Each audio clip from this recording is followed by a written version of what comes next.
Hello കൂട്ടുകാരെ, ഇപ്പോൾ നിങ്ങൾ സ്മാർട്ട് സ്വിംഗ് ട്രേഡർ കാണുകയാണ്. ഈ ചാനലിലെ വീഡിയോകൾ തുടർന്നും കാണാൻ ആഗ്രഹിക്കുന്നുവെങ്കിൽ ദയവായി സബ്സ്ക്രൈബ് ചെയ്ത് അതിനടുത്തുള്ള ബെൽ ഐക്കൺ അമർത്തുക. അപ്പോൾ ഞങ്ങൾ പോസ്റ്റ് ചെയ്യുന്ന വീഡിയോകൾ ഉടനടി നിങ്ങളിലേക്ക് എത്തും. 2025 ബജറ്റിന് മുമ്പ് ഇന്ത്യൻ ഓഹരി വിപണിയിൽ നിക്ഷേപിക്കുന്നതിന് ചില പ്രധാന ആശയങ്ങൾ പാലിക്കേണ്ടത് പ്രധാനമാണ്. വിപണി സാഹചര്യങ്ങൾ, ആഗോള സാമ്പത്തിക പ്രത്യാഘാതങ്ങൾ, ബജറ്റ് പ്രതീക്ഷകൾ എന്നിവയെ അടിസ്ഥാനമാക്കിയുള്ള ചില നടപടികൾ ഞങ്ങൾ ചുവടെ പരിശോധിക്കുന്നു. 1. ബജറ്റ് പ്രതീക്ഷകൾ പരിശോധിക്കുക. സർക്കാരിന്റെ പ്രധാന മേഖലകൾ, കേന്ദ്ര സർക്കാർ പ്രോത്സാഹിപ്പിക്കുന്ന മേഖലകൾ മുൻകൂട്ടി മനസ്സിലാക്കേണ്ടത് പ്രധാനമാണ്. ഉദാഹരണം: അടിസ്ഥാന സൗകര്യ പദ്ധതികൾ, റോഡുകൾ, ഭവന നിർമ്മാണം. ഹരിത ഊർജ്ജം, സൗരോർജ്ജം, ഹൈഡ്രജൻ.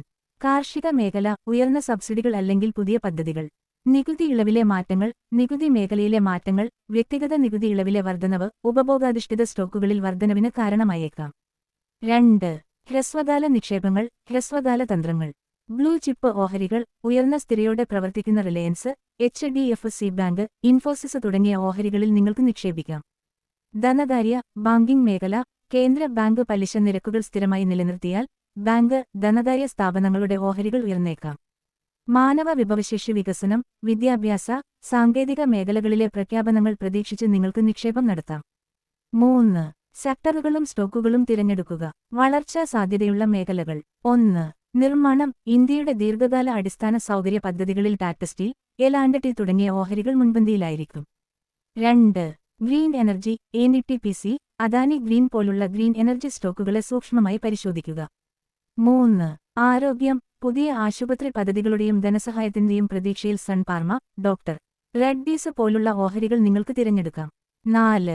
FMCG, ധാന്യങ്ങളെയും നിത്യോപയോഗ സാധനങ്ങളെയും കുറിച്ചുള്ള പ്രഖ്യാപനങ്ങൾ ഹിന്ദുസ്ഥാൻ യൂണിലിവർ പോലുള്ള സ്റ്റോക്കുകളെ സഹായിച്ചേക്കാം. 4. സ്റ്റോക്ക് മാർക്കറ്റ് വിശകലന ഘടകങ്ങൾ. ചരിത്രപരമായ ഡാറ്റ നോക്കുക. ബജറ്റിന് മുമ്പും ശേഷവും ചില മേഖലകൾ വളരെയധികം വ്യത്യാസപ്പെട്ടിരിക്കാമെന്ന് മനസ്സിലാക്കേണ്ടത് പ്രധാനമാണ്. വിപണിയിലെ ചാഞ്ചാട്ടം.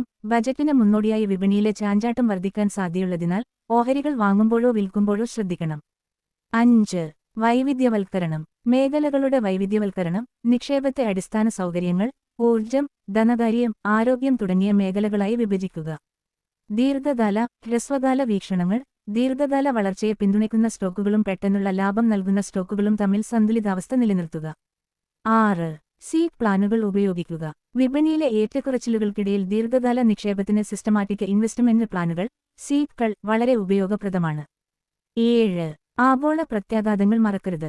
US, യൂറോപ്യൻ രാജ്യങ്ങളിലെ ക്രൂഡ് ഓയിൽ വിലയും പലിശ നിരക്കിലെ മാറ്റങ്ങളും ഇന്ത്യൻ വിപണിയെ ബാധിച്ചേക്കാം. 8. സുരക്ഷിത രീതികൾ. സ്റ്റോപ്പ് ലോസ് ക്രമീകരണം. വിപണിയിലെ ഏറ്റക്കുറച്ചിലുകളെ നേരിടാൻ പ്രധാന ഓഹരികളെ സംരക്ഷിക്കുക. സുരക്ഷിതമായ സാമ്പത്തിക ലക്ഷ്യങ്ങൾ. നിങ്ങളുടെ നിക്ഷേപത്തിന്റെ ഒരു ഭാഗം സുരക്ഷിതമായ ഓഹരികളിലോ കടത്തിലോ സൂക്ഷിക്കുക. പ്രധാനമായും 2025 ബജറ്റിനെക്കുറിച്ചുള്ള പ്രതീക്ഷകളെ അടിസ്ഥാനമാക്കി ഒരു പരിധിവരെ ദീർഘവീക്ഷണത്തോടെ പ്രവർത്തിക്കുന്നത് മാത്രമേ മികച്ച ഫലങ്ങൾ നൽകൂ.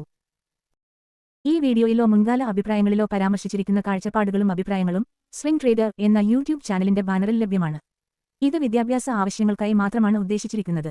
ഓഹരി വിപണിയിൽ നിക്ഷേപിക്കുന്നതും വ്യാപാരം നടത്തുന്നതും മാർക്കറ്റ് റിസ്കിന് വിധേയമാണ്. ഞങ്ങൾ സെബി രജിസ്റ്റർ ചെയ്ത അനലിസ്റ്റോ നാസ്ഡാക്ക് രജിസ്റ്റർ ചെയ്ത അനലിസ്റ്റോ അല്ല. തീരുമാനമെടുക്കുന്നതിന് മുമ്പ് നിങ്ങളുടെ സാമ്പത്തിക ഉപദേഷ്ടാവുമായി ബന്ധപ്പെടുക. നിങ്ങളുടെ ലാഭത്തിനോ നഷ്ടത്തിനോ സ്വിംഗ് ട്രേഡർ ഉത്തരവാദിയല്ല. ഈ ഉള്ളടക്കത്തിന്റെ പ്രധാന ലക്ഷ്യം ഓഹരി വിപണിയെക്കുറിച്ചുള്ള അറിവും അവബോധവുമാണ്. അതിനാൽ ഞങ്ങൾ ഉത്തരവാദികളല്ലെന്നും നിയമപരമായ നടപടികൾക്ക് ബാധ്യസ്ഥരല്ലെന്നും നിങ്ങൾ സമ്മതിക്കുന്നു. ഹായ് ഫ്രണ്ട്സ്, ഈ വീഡിയോ നിങ്ങൾക്ക് ഇഷ്ടപ്പെട്ടെങ്കിൽ ലൈക്ക് ചെയ്യുക. എന്തെങ്കിലും വിവരങ്ങൾ ആവശ്യമുണ്ടെങ്കിൽ കമന്റ് ചെയ്യുക.